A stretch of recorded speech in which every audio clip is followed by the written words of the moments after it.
guys, nagbablog po ako. Ito yung kasama ko yung pamangkin ko. Minsan na nga lang po kami maggala, naligaw pa po kami. Ngayon, hindi na namin alam kung saan kami pupulutin. Pero okay naman. Malamig ang hangin. Marami makikita. Hindi mainit. Hindi mainit.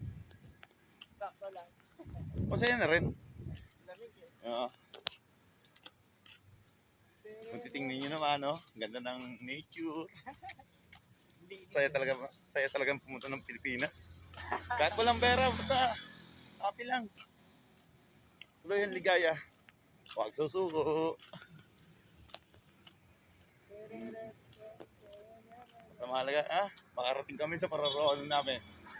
Meron Malayo pa. pa kaming 60 minutes. 63.